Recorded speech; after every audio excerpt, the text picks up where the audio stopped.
Une vision pure et idéaliste sur Terre risque d'être un fait illusoire. En effet, l'histoire au Moyen-Orient a montré des tragédies faites de guerres et de quêtes par les belligérants de biens économiques ou stratégiques. Que dire de l'absence de dénonciation de nos politiques devant la destruction de 50 églises chrétiennes? La France gagnerait à protéger les chrétiens d'Orient. Ceci est un facteur de protection et de solidité. Les responsables religieux du Moyen-Orient dénoncent avec force une intervention en Syrie. Que faire pour nous, simples spectateurs, si ce n'est de prier et garder au cœur l'espérance authentique et réaliste?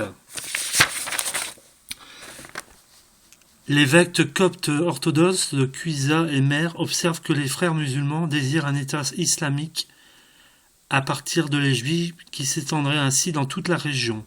Cependant, fin juin, les Égyptiens se sont révoltés et ont manifesté en grand nombre dans la rue en disant ne pas vouloir d'un État islamique.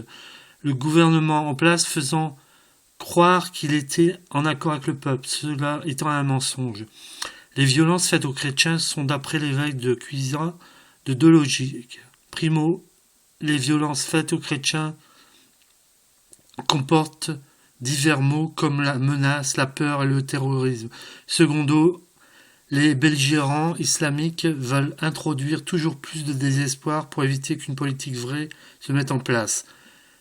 Les Égyptiens, dans leur on a assez des violences. Les responsables coptes essaient de rallier les musulmans modérés et de rappeler l'amour et le pardon de Dieu pour tous.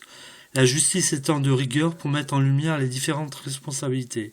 Quand la clarté sera là, le vivre ensemble sera là, et il est important que chacun ne cède pas à la haine pour ne pas trahir le Christ. Tous les hommes ont droit à l'amour, quel qu'il soit, l'appartenance religieuse. Les événements actuels ont renforcé la foi, comme le dit le père copte. Ces souffrances sont une école d'amour par laquelle la demande de tendresse, de maîtrise de soi et de compassion sont intenses chez chacun et voulues très fortement.